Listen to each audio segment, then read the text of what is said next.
Hi, I'm Dr. Suzanne Lippert, and I am back to talk about altered mental status and to lead the expert case discussion. And I want to introduce first our expert, Dr. Lale Garabagian. She's one of the assistant professors in emergency medicine at Stanford Medical School. Thank you. It's great to be here. Thanks for being here. All right, so we're going to look at our cases. So let's look at the video clip first. Charles Hadley, multiple wounds after a bar fight. He passed out on the couch last night. This morning I couldn't wake him up. Look at me, sir. Pupils equal at 4 millimeters. You're right there, ma'am? Oh, it's nothing. Well, we should take a look at it. No, please, I'm all right, really. CBC, chem panel, blood alcohol, C-spine, head and facial CT. Dry blood at the left ear canal, positive battle sign. Have a seat. Chest is clear. Abdomen soft, no rebound or guarding. Did he do this? No. He didn't know what he was doing. Are you saying your husband hit you, ma'am? It was an accident. I was helping him down on the couch and he slipped. His elbow knocked me. Pelvis is stable. She's gonna need a facial series. Okay, so a brief summary. We have a 50 to 60-year-old man. He was in a bar fight last night, and he passed out. And this morning, his wife couldn't wake him up. So given this brief history, what etiologies of altered mental status would you be concerned about? So this patient has pretty broad differential diagnoses for altered mental status. First of all, he is someone who has drank alcohol, and it very well could be he is persistently intoxicated. Also, there's metabolic derangements that occur with chronic alcoholism, like hypoglycemia, which could also be a cause of the altered mental status. And he very well could have been traumatically injured, intracranial process, subdural hematoma, epidural hematoma, subarachnoid hemorrhage, all of the other traumatic intracranial processes that occur from the bar fight that he had. In addition to any other intoxication he could have. If he's a chronic alcoholic, could a traumatic wound also precipitate hepatic encephalopathy? That could occur as well. Just a few. Great. Yes, so here we are again with our incredibly broad differential. So I just can't emphasize enough, as we talked about in the lecture, to go ahead and create for yourself a very systematic way of working through this, whether it's through the head-to-toe exam, as we talked about, or through AEIO tips. All right, so this attending actually checks the patient's pupils first. Is this how you would have started, or what would you do in this instance? Absolutely not. The first thing for me is there are reasons why these algorithms exist and why these protocols exist. Obviously, the most life-threatening thing is what we want to evaluate first, which is the airway. And make sure that the airway is patent and open and that he's breathing and that there's no distress with his breathing or labored breathing. After that then would be circulation, his pulses, how strong the pulses are. You can get a heart rate with that as well. And then of course going into the neurologic assessment and exposing the patient. Right, I mean this is exactly right. We've gone through this before as well. But you really want to get a sense of, are there imminent life threats or are there easily reversible causes to his altered mental status? So you go through your airway, breathing, circulation, disability, and you expose the patient to ensure that you've accounted for all potential injuries or illnesses. Great. So given that he did look at the pupillary exam, what would you be looking for and how would you interpret your findings? So it's a great question, and of course it involves part of the disability and neurologic assessment. When I'm looking at the pupils, I not only note the size of each, but also if there's a discrepancy in that, one being more dilated than the other. And then for reactivity. And those are the basic pupillary findings that I assess for. Obviously, if you have pinpoint pupils on both sides, very small pupils, then you either worry about opiate or narcotic overdose, or you worry about a pontine hemorrhage and an intracranial process. If you have dilated pupils on each side that are poorly reactive, you worry about metabolic derangement, toxin exposure, and also intracranial process. If they're unequal, that's much more concerning for an intracranial hemorrhage and trauma. Yeah, exactly. And that's most likely what the attending in the video was actually looking for, are those disequal pupils. And some, given that he had had the traumatic injury to the head, just looking for any sign of intracranial bleeding and then potentially herniation because of that. Great. All right, they also mention blood in the left ear canal and a battle sign. So what do these two findings raise concerns for in a patient with altered mental status? So these are classic findings of basilar skull fracture. And whenever you have blood or clear fluid within the auditory canal, or if you have bruising behind the ear, or what we call raccoon signs around the eyes, that raises a bigger concern for basilar skull fracture and a traumatic injury. Right, exactly. And what you really, blood in the actual ear canal can be quite a number of things. It can be coming from the inner ear, so you actually really want to look in that ear and see if you're seeing hemotympanum. Or it actually can be dripping from the face, so you really just need to do a complete exam and make sure you examine the tympanic membranes. And then here's an example of battle sign, where you have that bruising behind the ear.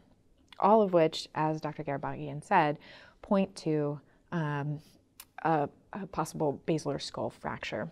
And then in altered mental status, you have to obviously be concerned for any skull fracture that then there's also intracranial bleeding. Great. So they shout out quite a number of labs and imaging studies that they want to get done. Which would be your top choices in this patient? So the first thing is what I'd want to do at the bedside. And I would want to make sure if we're able to get a hemoglobin, a ISTAT hemoglobin, and an ISTAT glucose level. I would want, of course, the patient to be put on the cardiac monitor, supplemental oxygen, and make sure he has 2 IVs. And after I get those results, which should be very quick, then I would order lab tests, which take a little bit more time to come back, which included the complete blood count, complete metabolic panel, alcohol level, a urine toxicology screen, urinalysis, and definitely a CAT scan of the head, maybe even potentially the cervical spine since he's altered and there was a traumatic injury that elicited this. And if there are any other signs of trauma on my head-to-toe exam, I would image those as well. Exactly. We're definitely on the same page. We're looking for efficiency, right? So being able to actually do these bedside tests like a point of care glucose and a point of care hematocrit, and even ISTATs that include your electrolytes. These really can also, they can help you narrow that differential quickly and then also direct you towards other more complete lab studies. So again, no one's going to fault you. This is a complex patient with multiple issues going on between his alcohol intoxication, clearly an alcohol dependence, and then also traumatic injuries. So yes, starting with kind of a broad set of labs that you've enumerated there, and then definitely starting with the ISTATs and bedside tests. Our party animal's more disoriented. Head CT shows basilar skull fracture. Intracranial hemorrhage. Got lucky there. GCS is down from 14 to 8. Mr. Hadley, open your eyes. He's diaphoretic. Are the labs back yet? Nope, not yet. We need to repeat the head CT, see if there's a delayed bleed. That's dropping. Okay, 100% non-rebreather. Dr. Kovac, some guy called a couple of times, didn't leave a message. You got a name, Frank? He wouldn't say.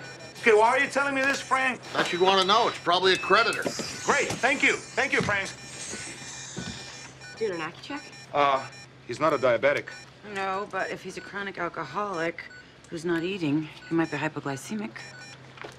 There it is. Blood sugar's 34. It's pretty low. Amp of D50 and 100 mgs of thiamine. Yeah, I guess he's a bigger drinker than we thought. It wasn't always this bad. Advanced liver disease diminishes his glycogen stores. His body can't respond to low blood sugar.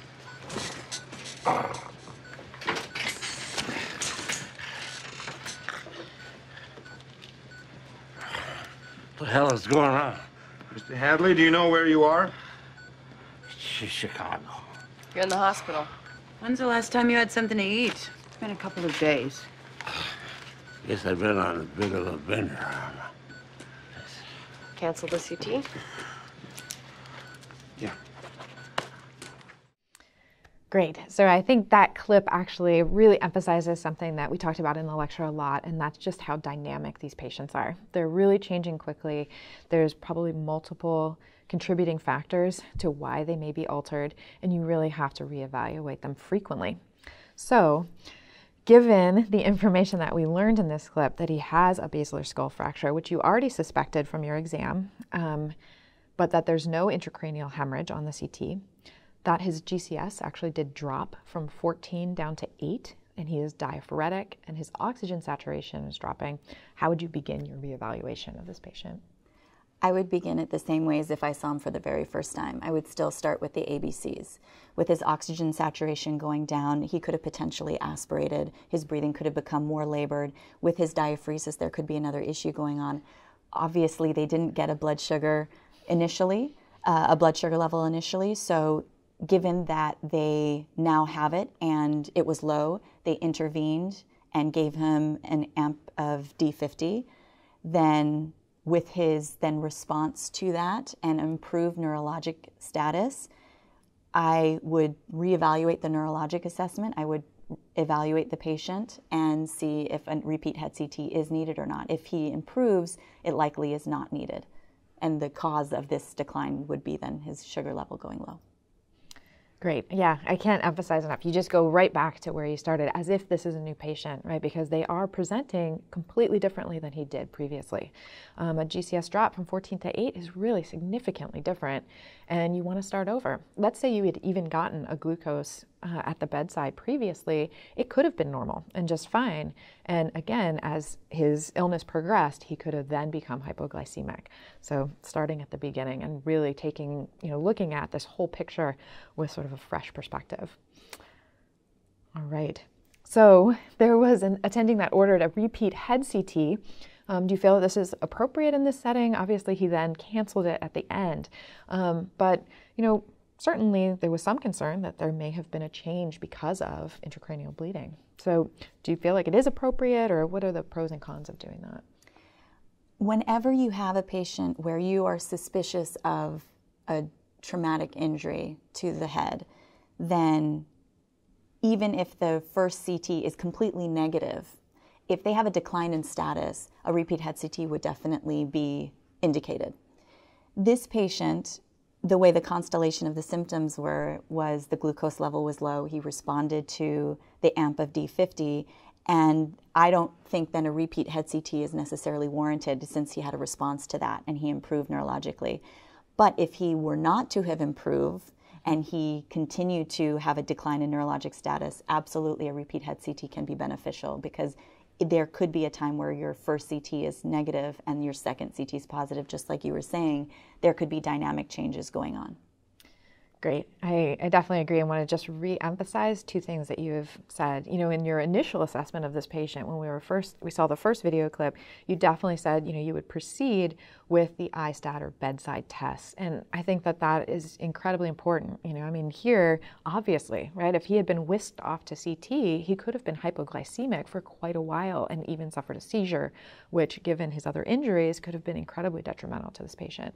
So, again, starting with the bedside test and getting as much information as quickly as possible. And then, as you said, evaluating the response to any intervention that you give. So finding that he was hypoglycemic, giving glucose or dextrose, and then reevaluating him, seeing that he really responded appropriately, went right back to the mental status that you had assessed him to have at the beginning, is an incredible amount of information. Okay. So we're going to switch gears a little bit and start a different case, just because, again, altered mental status has such a huge differential. I wanted to at least bring two cases into this discussion. So let's go ahead and watch the video. Abby, glad you could join us. I got her as soon as I could. Of course you did. Says her name is Lois. She was staggering in a crosswalk before she passed out. She drunk? Nothing on the breath, no apparent head trauma. 150/90, normal sinus at 62. You been partying, Lois? We got this one. What do you got? Manny Bonilla, male truck driver, swerved to avoid the lady. Okay, we're going to focus on the woman, the 30-year-old, who was found staggering in the crosswalk before she passed out. Several providers sort of ask, were you drinking? Were you partying? And the paramedics respond that, they don't smell anything on her breath and they don't find any apparent head trauma. And her vital signs are written here, 150/90, normal sinus, her pulse is 62. So again, we're going to go back to, just given even this brief history, what etiologies of altered mental status are you concerned about? This also has a very broad differential diagnosis. We don't know too much about this patient, and of course she can't give a lot of the history because she is altered. With her, just because there's nothing on the breath, it doesn't mean that she hasn't drank. She also could have a metabolic derangement like hypoglycemia as well. She could be severely anemic and be altered because of oxygen deprivation too. She could have another toxin on board, whether it's drug-related or medication-induced overdose, like sedatives or opiates. And there's a lot of environmental toxins that actually she could be exposed with depending on what her work is and what she could be exposed to. She could also be encephalopathic. She could also have suffered a seizure and be coming out of that. A lot of different differential diagnoses here, including trauma. Great. Yeah, we really don't have too much to go on in this, initial assessment. And granted, I mean, they're just taking her out of the ambulance, and there's really not much history, as you said. I mean, we have a couple eyewitnesses that just saw her fall, but we really know nothing about this woman. So it's extraordinarily broad at this point, and we really need to quickly begin our initial assessment so we can get a little more information. You're gonna want 4 units of O-neg, a surgery consult, auto versus pole, abdominal and pelvic trauma. All right, on my count. 1, 2, 3. Hi, I'm Dr. Morris. Manny. Trauma panel, C-spine, chest, and pelvis. UA and 12 lead? Yeah. Can't believe this. 1 second, I'm driving along, minding my business, and there she is. Right in the middle of the street. I got the hemo Q. Scleral icterus. Braiding to 55. Slow heart rate. Is that why she fainted? No, her BP's fine. CBC, chem panel, type and hold, coags. Now, Frank, go through her stuff, see if there's any family to contact. Kaya, do you appreciate the jaundice? Hemo Q 11.2? How do we put it all together, altered and jaundice? Maybe she has... I didn't ask you, Laverne, do us a favor, put the patient in a gown. Is it a head bleed? No, there's no sign of trauma, but we do have asterixes. Now, jaundice means liver disease, so what lab's going to help us? AST. No. ALT? It's ammonia. That's right, so she may have... Hepatic encephalopathy from acute liver failure? Very good, 45 cc's of oral lactulose. You're quite the teacher. Yeah, you should try it sometime. Oh, I teach. I'm just very selective. All right, that clip actually. So there was quite a bit in the beginning about a case that we're not discussing. And we really, again, there's the eyewitness, and all he said was she just kind of came out of nowhere. And then they wheel her in, and obviously we see a couple things immediately on exam: scleral icterus, jaundice. She's bradycardic, but her blood pressure is normal, and she does have asterixis. I think one thing, in the first clip that we saw, and people repeatedly asking about intoxication, is it's really easy to get caught assuming that someone may be intoxicated or have partied too hard, or, we all come to this practice of medicine with some biases. And again, this clip right here showed one of the attendings being extraordinarily biased in who he was teaching, but you just really want to be aware of your own biases, and then to recognize that, yes, is intoxication on the differential? It is, but it is only one of many, many things. And you really have to systematically rule out these things that could be extraordinarily dangerous for the patient. So, given the scleral icterus, they mentioned that they are concerned about hepatic encephalopathy. So are there aspects of this patient's presentation that really are consistent or that aren't consistent with hepatic encephalopathy? It's a great question, and I think that if you are ever concerned about a patient with hepatic encephalopathy, you always have to think about what may have precipitated it. The scleral icterus, the jaundice, the altered mental state, the asterixis are all very much concerning for hepatic encephalopathy. Bradycardia to 55 with a normal blood pressure can actually be inconsistent with it. Mm-hmm. Typically, you may find a blood pressure that's a little bit lower, and depending on the cause, the heart rate may or may not be associated with it. Great. Yeah. So we do see some really characteristic things. I mean, I think the asterixis in particular, as well as, just seeing these skin changes that are associated with liver failure. But I really like what you first said, is you have to also be aware of what the cause of hepatic encephalopathy, what are the potential causes of a hepatic encephalopathy in this patient. So, that brings us to this next question. Certainly, they move forward in trying to treat the hepatic encephalopathy with lactulose, but, are there other critical actions that you would have taken first or that you'd be taking at the same time? Just like with the prior patient, I would start with my ISTAT testing. They got a hemocult or a ISTAT hematocrit, right, which was 11.2, which is a little bit lower than normal.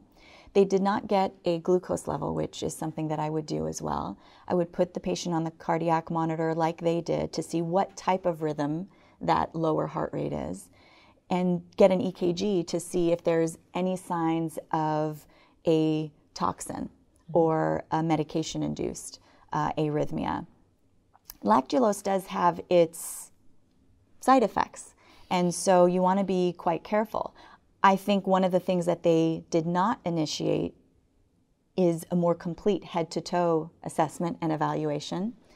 Obviously, it's a TV show, so they can't do the whole thing in the time that they have allotted. But one of the things that I would definitely do is do a guaiac exam, especially when the hematocrit they already know is lower than normal. Why would you do that? What's your concern there? Well, the biggest concern, if it's someone who has liver failure, they're definitely coagulopathic, right, and they more easily bleed. And one of the precipitating disease processes that can cause hepatic encephalopathy is a gastrointestinal bleed.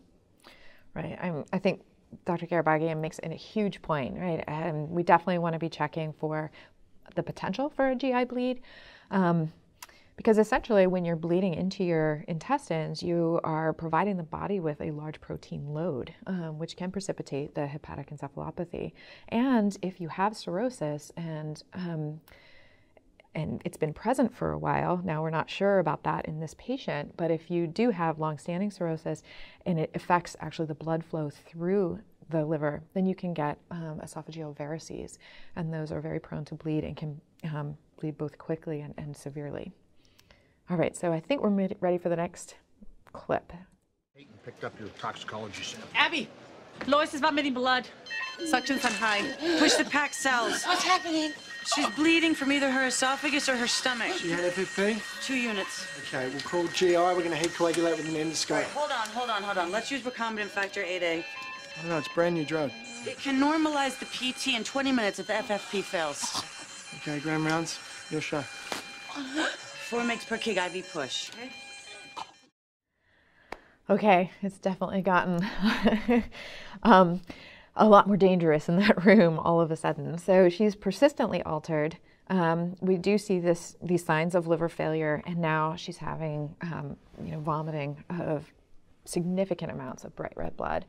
So I think we discussed this actually already as far as how the GI hemorrhage could contribute to the patient's altered mental status.